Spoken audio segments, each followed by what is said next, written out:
احوالك ايه يا نواره؟ عامله ايه في الجواز؟ الحمد لله يما، ماشيه.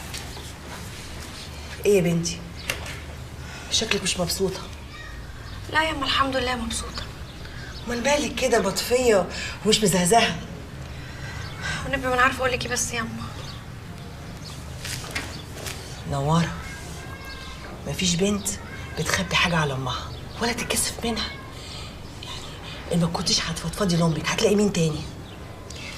يما من ساعه ما دخلت الشقه دي ما خرجتش منها ولا اعرف الشارع شكله ايه. انا حاسه اني محبوسه. ما خرجتيش ولا مره؟ ولا ربع مره. انا لو كنت اعرف ان الجواز منيل ب60 نيله كده والله العظيم ما كنت اتجوزت من اصله. نواره، فهميني يا حبه عين امك، في حاجه تانية يعني قلقاكي غير موضوع الخروج ده؟ هو الجواز مفيش فيه غير الحكايه دي يما. الليل مش بيكفيه حتى بالنهار. يسيب شغله ويدخل عليا في عز الظهر، اقول له يا راجل ايه اللي مسيبك شغلك؟ يقول لي انا واخد اذن وراجع تاني. ما خدتش من الجواز غير المخمضه. يخش الاوضه ويشغل التكييف ده بس علشان عريس جديد.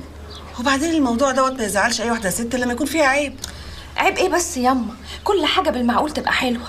ثم انا دم ولحم، وبصراحه ما اقدرش افسر اكتر من كده. لا في ملطفه ولا في مناقشه. هو سيدنا النبي قال بما معناه ما تبقوش عاملين زي البهايم مع ستاتكم. عليه الصلاه والسلام. على العموم اللي عنده كتير احسن من اللي ما عندوش. هقول لك ايه بس، الغربال الجديد له شد. نوره. اهلا يا حماتي. اهلا وسهلا. ازيك يا ابني؟ اهلا بيك. ايه يا نوره مش تجيبي غدا لحماتي؟ غدا ايه بس؟ هو انا ضيفه؟ اصل كنت ناسي فاتوره شراء قطع غيار من اللوكاندا اللي شغال فيها، فاخدت اذن عشان اجي ادور عليها. ان شاء الله تلاقيها يا ابني باذن الله. اهلا وسهلا. اهلا بيك يا ابني.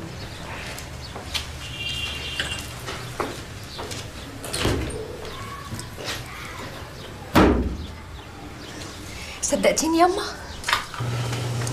اتفضلي. وفتح التكييف. الحمد لله اطمنت عليكي. اروح بقى عشان ما اتاخرش. سلام عليكم يا معتمد يا ابني. سلام يا بنتي. بالسلامه يا ابني. خلي بالك من نفسك. حاضر يا ابني. سلام يا حبيبتي. بالسلام. الله يسلمك يا نور عيني.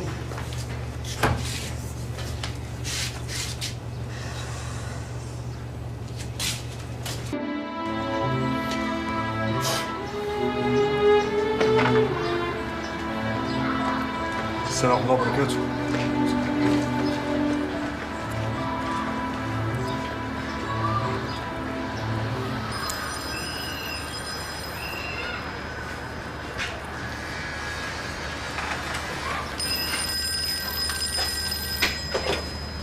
السلام عليكم.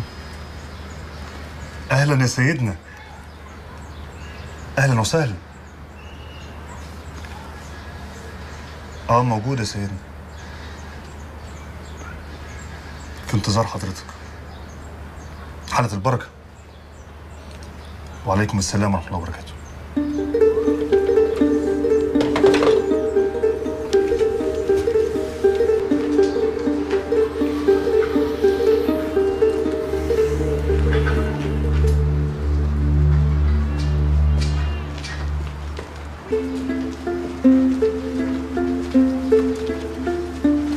السلام عليكم يا حضرة العريس. وعليكم السلام ورحمة الله وبركاته.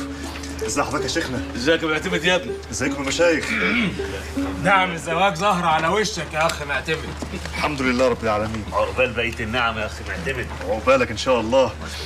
تشربوا ايه يا مشايخ؟ لا احنا نأجل موضوع الشرب ده لحد ما نمضي على العقد ان شاء الله. ليه يا سيدنا هو العقد مش جاهز؟ العقد جاهز ومكتوب على آلة كاتبة، والاستاذ حسني هو اللي متولي الامر. الاستاذ حسني محامي كبير قوي، مش ناقص بقى غير على امضتك انت. طيب هو مش فضيلتك رجعت العقد؟ الحمد لله رجعنا عليه. طيب انا بمشيئة الله انا جاهز على الامضاء. ربنا يبارك فيك يا ابني، ربنا يبارك فيك.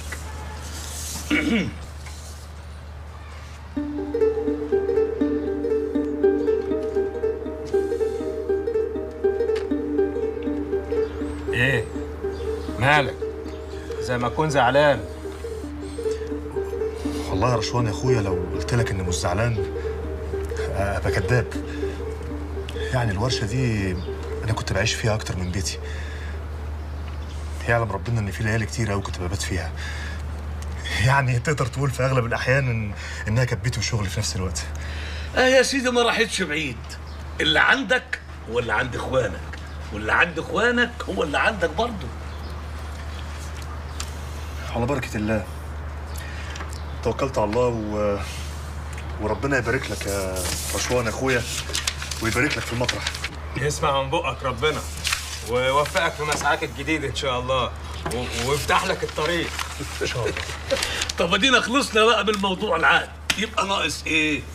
البشرة اللي اخوكم معتمد. هو العقد وصل يا سيدنا؟ باذن الله. الحمد لله رب العالمين. يعني هو نفضل ساكتين كده؟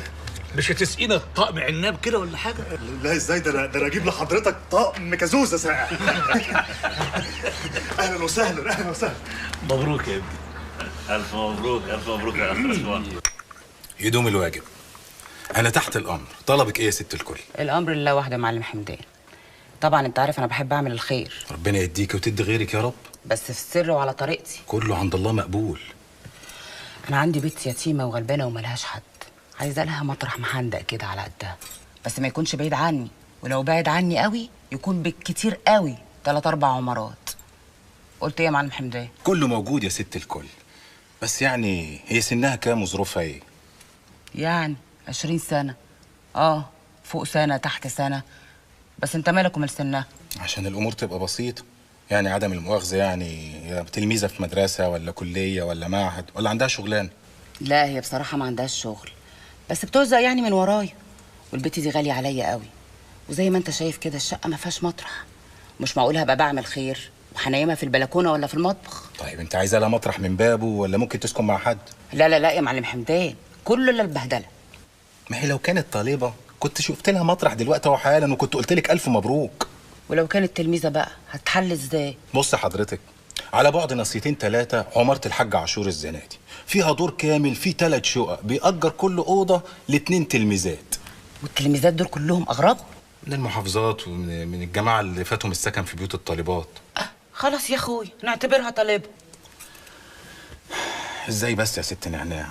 ما انت فاهمه اهالي الطلبه دولت كل واحده منهم عايزه تعرف بنتها قاعده في الاوضه مع مين وظروفها ايه ووضعها ايه، واكيد الحاج عاشور الزناتي مش هيوافق. بتقول يا معلم حمدان؟ امال انت بتعمل ايه؟ بقول لك ايه، انا مستعديه ادفع لك 6 اشهر مقدم. طب انا هشوف وارد عليكي. انا هعمل كل جهد عشان اقنع المعلم عاشور. مبسوطه مبسوطه؟ ايوه كروان. هاتيلي الشنطه بتاعتي من عندك. طيب. وهاتيلي شريطين يا شوق. طيب. منور يا معلم حمدان.